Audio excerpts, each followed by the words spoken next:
Salam, saudara-saudariku yang dikasihi Tuhan. Bertemu kita kembali di ruangan ini untuk belajar bersama firman Tuhan. Puji Tuhan, karena berkatnya kita dipertemukan di ruangan ini.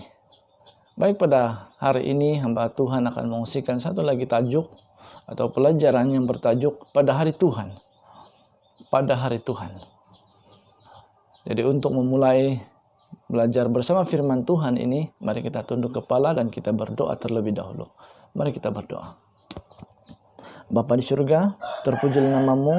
Terima kasih karena berkat penjagaanmu sepanjang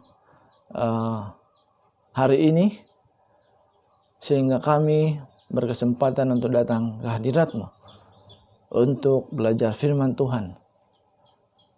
Terima kasih Tuhan, Malaikat-Mu menjaga kami, dan Roh Kudus Tuhan mengurapi kami, khususnya hamba-Mu yang akan menyampaikan firman ini. Terima kasih sudah mendengar menjawab doa ini, sudah mengampuni dosa kesalahan kami, karena semua ini bersarahkan dan mohon hanya di dalam nama Tuhan Yesus, Juru Selamat kami. Amin. Baik saudara, pada hari Tuhan. Daripada tajuk ini, apa yang mau disampaikan kepada kita? Apakah ini ada kaitan dengan kedatangan Yesus Kristus ke dunia yang kedua kali? Atau apakah hari Tuhan ini adalah hari terakhir di zaman ini? Penutup dunia. Hari penutup dunia. Jadi mari kita pelajari firman Tuhan ini. Apa yang kita dapati daripada pembelajaran ini? Ayat inti atau ayat hafalan bagi pelajaran ini kita boleh baca di dalam Wahyu 1 ayat 10. Yang berbunyi demikian. Pada hari Tuhan, aku dikuasai oleh roh, dan aku mendengar dari belakangku suatu suara yang nyaring, seperti bunyi sangkakala. Nah saudara, satu pertanyaan, firman ini ditujukan kepada siapa? Siapa yang menerima firman ini? Nah, kalau kita lihat kitabnya di Wahyu, dan kitab Wahyu itu yang menulisnya adalah Yohanes Kekasih. Jadi sudah barang tentu firman Tuhan ini diterima oleh Yohanes Kekasih. Dan ditujukan kepada siapa? Kepada umat manusia. Ya. Pada zaman ini. Dan sebenarnya firman ini untuk segala zaman. Namun sesuai untuk kita yang berada di zaman akhir. Nah saudara, selanjutnya Wahyu 1 ayat 10 ini juga adalah satu ayat yang ramai orang mengambilnya di luar konteks dalam cobaan mendukung kebiasaan yang dibuat oleh manusia. Bagaimana ini? Perhatikan ayat 10 kembali. Pada hari Tuhan aku dikuasai oleh roh, dan aku mendengar dari belakangku suatu suara yang nyaring, seperti bunyi sangkakala. Nah, seperti bunyi sangkakala.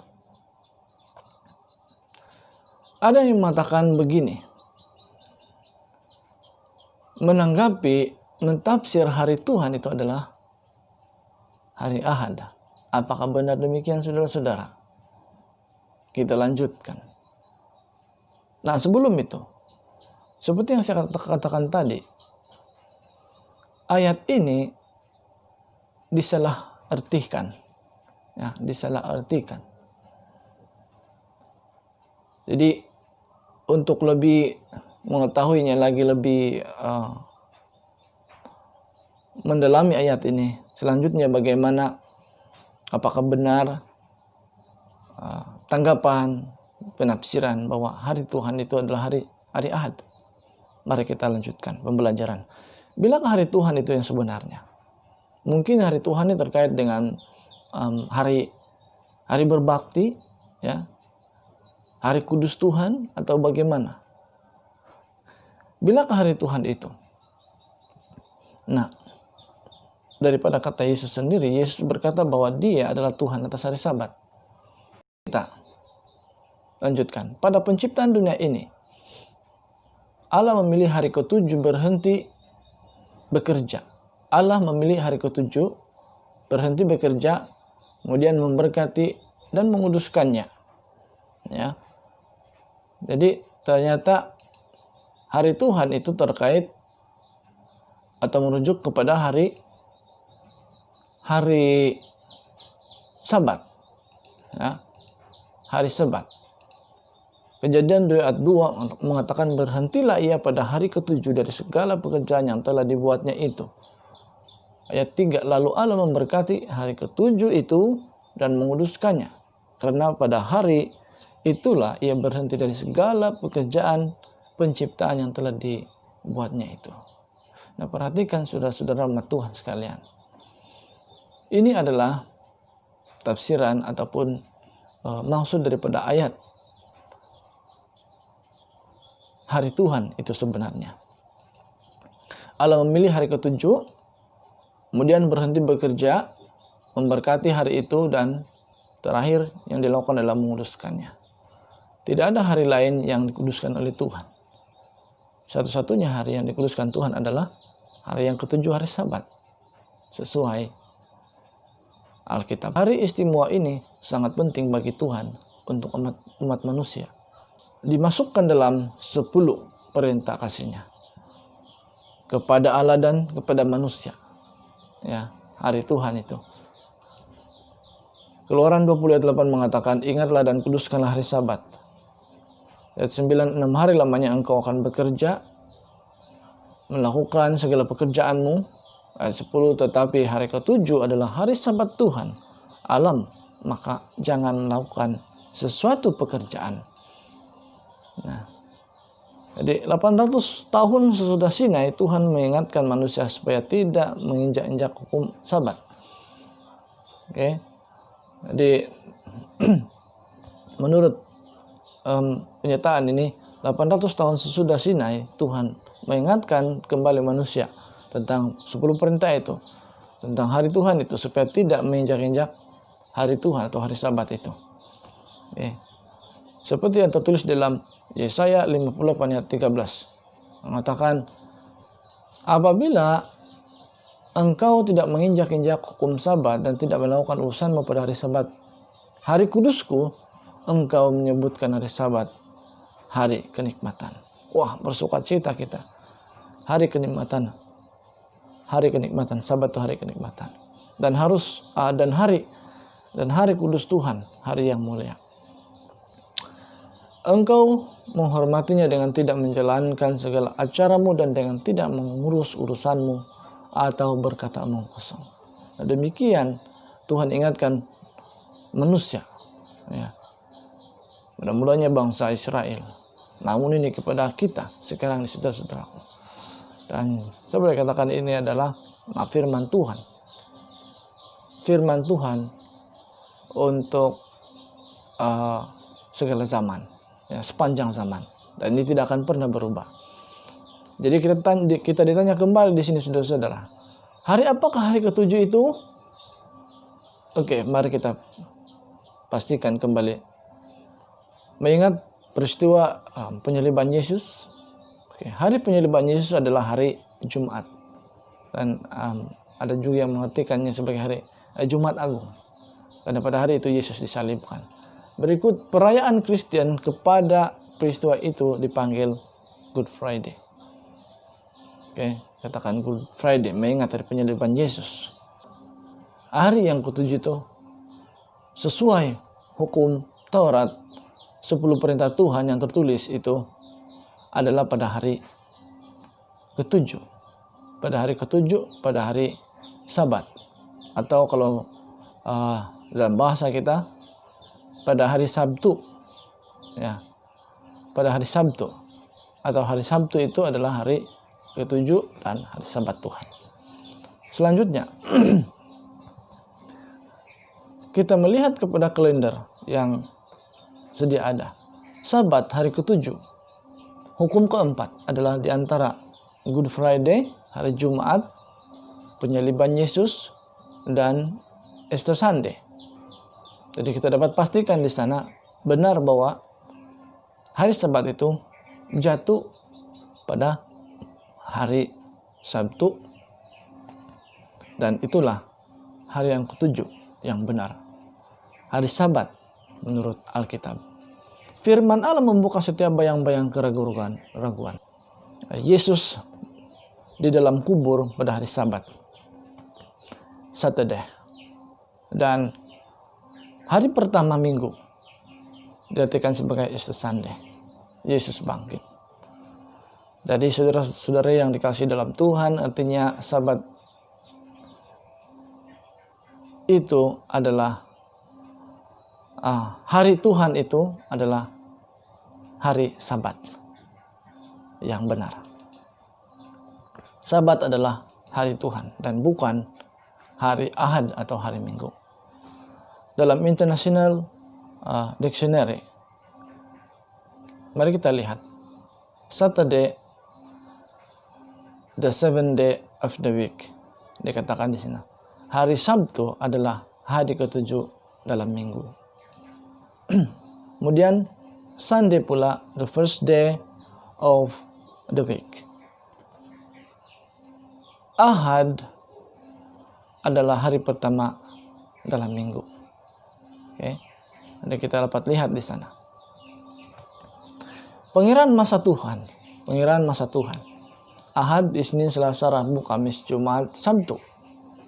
Dan bermula pada hari Ahad kembali adalah hari yang pertama. Ya, pengiraan masa manusia pula bagaimana? Dari Isnin ke Ahad. Jadi ini jelas memberitahukan kepada kita bahwa pengiraan masa Tuhan itu harus bermula daripada Ahad dan bukan Isnin. Namun manusia mengikut cara manusia, perkiraan manusia, mungkin juga kesesuaian manusia itu sendiri. Ya, Isnin hingga Ahad, itulah pengiraan masa manusia. Adakah Alkitab mengatakan bahwa Tuhan memberkati atau menguduskan dan memelihara hari yang pertama? Ya, apakah Alkitab mengatakan bahwa Tuhan memberkati, menguduskan, dan memelihara hari yang pertama? Mari kita lanjutkan. Tidak pernah, saudara-saudara. Jadi kita kena fahami ini. Ya, Roh Kudus akan menjelaskan. Kenyataan Alkitab demikian. Ahad adalah hari pertama. Disebut 8 kali dalam Perjanjian Baru. Tidak pernah diasingkan untuk kebaktian. Tidak pernah dipanggil hari Tuhan, saudara-saudara. Kemudian Yesus tidak pernah menyebutnya juga sebagai hari Tuhan. Kenyataan Alkitab yang seterusnya, Yesus tidak pernah ubah. Ya, Yesus tidak pernah mengubah. Ibrani 13 ayat 8, kita boleh baca itu. Tidak pernah memberi kuasa hari lain. Tuhan atau Yesus tidak pernah memberi kuasa pada hari lain. Sebagai hari Sabat, sebagai hari Tuhan. Kemudian Yesus memelihara hari Sabat. Semua Kristen awal memeliharanya. Nabi-nabi, para rasul. Yesus Tuhan atas hari Sabat. Kemudian akan dipelihara sampai kekal. Dalam Yesaya 66. Matius 24 ayat 20 mengatakan, berdoalah supaya waktu kamu melarikan diri itu jangan jatuh pada musim dingin dan jangan pada hari Sabat. Ya, Yesaya 66 ayat 23 mengatakan, bulan berganti bulan. Nah, ini yang saya katakan tadi, kita akan baca nanti. Bulan berganti bulan dan Sabat berganti Sabat, maka seluruh umat manusia akan datang untuk sujud menyembah di hadapanku. Firman Tuhan. Amin, saudara-saudara. Dan inilah yang benarnya. Baik. Berikut. Sabat sudah ada sejak Adam. Ada yang berkata bahwa Sabat itu diberikan kepada orang Yahudi saja. Benarkah demikian? Mari kita lihat ini. Sabat sudah ada sejak Adam. sudah ada sejak Adam. Adam, Nuh, ya, Abraham, Daud, Yesaya, Yesus, rasul kita dan di surga kekal. Masih berlaku Sabat, tidak pernah berubah. Mengapa hari Sabat itu sangat penting, saudara-saudara? Mengapa hari Sabat itu berbeza dari hari lain? Mengapa hari Sabat itu dikatakan suci? Karena semua ini adalah apa yang Yesus ataupun Tuhan itu lakukan. Ya, pertama, ya memang penting karena hari itu adalah hari yang Tuhan pilih, hari yang Tuhan tetapkan, ya, sebagai hari kudus. Oke. Kejadian 2 ayat 1 hingga 3 ini adalah kisah Adam, bahwa Sabat itu sudah ada sejak Adam. Nuh, Kejadian 6 ayat 9 sudah ada. Kejadian 26 ayat 5, Abraham, Sabat itu dipegang atau dikuduskan, ya. Dan seterusnya Daud, Yesaya, Yesus, rasul, dan kita, dan terakhir di surga. Yesaya 66 ayat 23 kita sudah baca tadi. Saudara, kenapa penting dan berbeza dari hari lain dan suci hari Sabat itu? Karena hari Sabat milik Tuhan. Amin, saudara-saudara. Amin. Kejadian 2 ayat 3. Allah memberkati hari ke-7 itu dan menguduskannya. Ia berhenti dari segala pekerjaan penciptaan yang telah dibuatnya itu. Oke, ini kita ulang-ulang ini. Nah, firman Tuhan diulang-ulang. Makin kita membaca berulang kali, makin kita memahami. Dan malah mungkin kita menghafalnya dan tidak lagi membuka Alkitab. Langsung kita katakan saja. Karena sudah dihafal. Keluaran 20 ayat 8. Hari Sabat Tuhan. Alam dikatakan di sana. Keluaran 31 ayat 13. Akan tetapi hari-hari Sabatku harus kamu pelihara. Sebab itulah peringatan antara aku dan kamu turun-temurun. Sehingga kamu mengetahui bahwa akulah Tuhan yang menguduskan kamu. Ya. Kisah 18 ayat 4 mengatakan, dan setiap hari Sabat Paulus berbicara dalam rumah ibadat. Dan ini sangat jelas, saudara-saudara. Kalau apapun yang dikatakan saudara kita ataupun manusia itu katakan, di dalam Alkitab jelas bahwa setelah kenaikan Yesus ke surga, bahwa rasul-rasul juga, salah satu contohnya adalah Paulus, berbicara tentang firman Tuhan di rumah ibadat. Nah, setiap hari Sabat. Ini yang berlaku. Dan kebenarannya adalah itu. Tidak dapat diubah. Yesaya 20 ayat 20. Kuduskanlah hari-hari Sabatku, sehingga itu menjadi peringatan di antara aku dan kamu, supaya orang mengetahui bahwa akulah Tuhan Allahmu. Nah, saudara-saudara,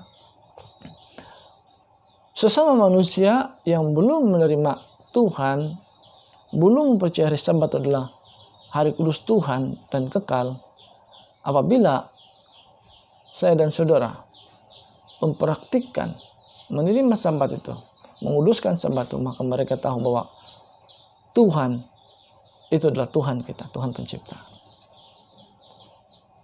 Ibrani 4 ayat 9 mengatakan, jadi masih tersedia suatu hari perhentian, hari ke-7 bagi umat Allah. Ayat 10, sebab barang siapa telah masuk ke tempat perhentiannya, ia sendiri telah berhenti dari segala pekerjaannya, sama seperti Allah berhenti dari pekerjaannya. Mau puji Tuhan. Artinya, Tuhan berhenti dari penciptaan, dari pekerjaannya, dan apabila kita masuk pada hari itu, kita juga demikian. Telah berhenti dari segala pekerjaan, mencari nafkah, ya, di dunia ini. Firman Allah membuka setiap bayang keraguan-raguan tentang penipuan setan, saudara-saudara. Jadi itulah sebabnya kenapa kita perlu belajar dan belajar mengkaji firman Tuhan ini. Semua persoalan ada dalam Alkitab, jawaban ada dalam Alkitab. Apa saja persoalan dalam diri kita, kehidupan kita ini. Mungkin satu, ya contoh hari Sabat ini. Jadi jawabannya ada dalam Alkitab. Ada keraguan kita tentang hari Sabat, baca Alkitab, buka Alkitab untuk dibaca. Nah, perhatikan ini kembali Kejadian. Allah berfirman, kamu akan mati pada hari penciptaan, dan Adam itu sudah ada. Ya, Adam itu sudah ada, sudah selesai penciptanya, dan ini yang diucapkan Tuhan. Allah berfirman, kamu akan mati. Nah, Tuhan katakan, kamu akan mati. Adakah Tuhan menubuatkan ataupun ya sudah nubuatkan, sudah tetapkan hal kematian itu? Saudara, Tuhan tidak merencanakan kebinasaan. Namun, oleh karena pilihan manusia, maka itu boleh, kata-kata itu jatuh kepada kita. Iblis pula membujuk, kamu tidak akan mati. Jadi inilah puncak, ya, bermulanya ada yang namanya kematian.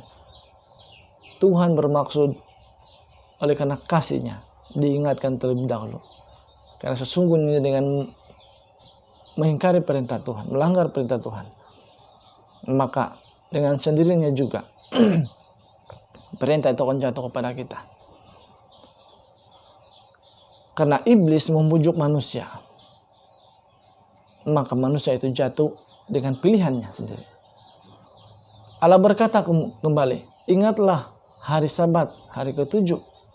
Namun setan berkata demikian, tidak penting hari Sabat itu. Ingatlah hari Sabat. Hari Ahad pun boleh, yang penting percaya kepada Yesus. Jadi ini yang dikatakan bahwa hari-hari lain pun boleh. Ya sudah tentu. Hari-hari lain pun boleh datang kepada Tuhan. Namun ingat saudara-saudara, bahwa kita sudah mendengarkan awal-awal tadi bahwa hari Sabat itu adalah hari Tuhan. Hari Tuhan itu adalah hari Sabat. Tuhan berhenti, Tuhan memberkati dan menguduskan hari Sabat itu. Hari-hari lain Tuhan ciptakan, sediakan itu untuk menikmati activity, pekerjaan kita di dunia ini sebagai manusia. Tetapi hari Sabat, seperti mana Tuhan juga berhenti, memberkati dan menguduskan hari Sabat, maka seharusnya kita yang dicipta ini, umat manusia, berhenti dan menerima berkat khusus, menguduskan hari Sabat itu. Dan itu yang sepatutnya kita lakukan, karena kita bersama-sama dengan Tuhan, bukan bersama-sama dengan setan. Jadi kita ditanya kembali, pilihlah siapa kita mau ikut. Hari terakhir, setan atau Kristen juga berkata, hukum tidak pakai lagi. Hukum itu tidak lagi dipakai. Wahyu 12 ayat 17, maka marahlah setan itu kepada gereja itu, lalu pergi memerangi keturunannya yang lain yang menuruti hukum-hukum Allah dan memiliki kesaksian Yesus. Saudara, siapakah ini? Siapakah orang-orang ini? Siapakah umat-umat ini yang ditentang, yang dimarahi oleh setan? Siapakah gereja itu? Nah, ini adalah keturunan daripada perempuan yang suci. Atau dengan kata lain, gereja yang suci, gereja yang benar. Dan bagaimana kita mengetahui itu? Mereka adalah yang menuruti hukum-hukum Allah dan ditambah dengan memiliki kesaksian Yesus. Itu adalah roh nubuat. Baik, selanjutnya katakan Tuhan batu perlindungan kita. Tuhan sudah menyatakan kepada kita 4 sahabat pilihan. Ya, Tuhan sudah menyatakan kepada kita 4 sahabat pilihan. Jadi ini kita boleh pilih. Yang pertama sahabat Allah hari Sabtu, sahabat manusia hari Ahad, hari Jumat, dan hari yang keempat hari bebas. Oke, pilihan di tangan kita masing-masing. Saudara yang dikasihi dalam Tuhan, kita sudah sampai kepada kesimpulan. Jadi apa yang kita dapati daripada pembelajaran ini? Ternyata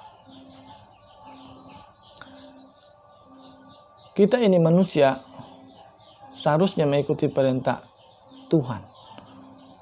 Dan untuk memastikan kita tidak boleh pakai pemikiran manusia, tetapi harus kembali kepada Alkitab firman Tuhan, saudara-saudara. Ya, karena kita diberitahu, ya, kita belajar bahwa hari Tuhan itu yang dimaksudkan adalah hari Sabat dan tidak akan pernah beralih ke hari yang lain, termasuk hari pertama Ahad dan hari persiapan Jumat dan hari-hari yang lain. Boleh saja datang kepada Tuhan tentunya pada hari-hari lain, tetapi menggantikan hari Sabat itu sebagai hari kudus dengan hari yang lain tidak akan dapat, saudara-saudara. Jadi sampai di sini saja perkongsian. Kiranya berkat daripada firman Tuhan ini sudah menjadi bahagian hidup kita. Saudara yang dikasihi dalam Tuhan, biarlah kita memilih yang benar, yang suci, yang diberkati dan kudus. Dan dengarkan Roh Kudus berbicara. Mari kita tunduk kepala, kita berdoa. Bapa kami yang di surga, terpuji nama-Mu. Terima kasih karena firman-Mu yang sudah kami pelajari sebentar tadi. Pada hari Tuhan adalah hari Sabat, hari yang ke-7. Menjadi kebahagiaan, menjadi kenikmatan bagi kami, Tuhan. Dan siapapun yang datang kepadamu menerima hari Sabat akan menerima hari itu sebagai hari kenikmatan, hari sukacita, hari berbahagia.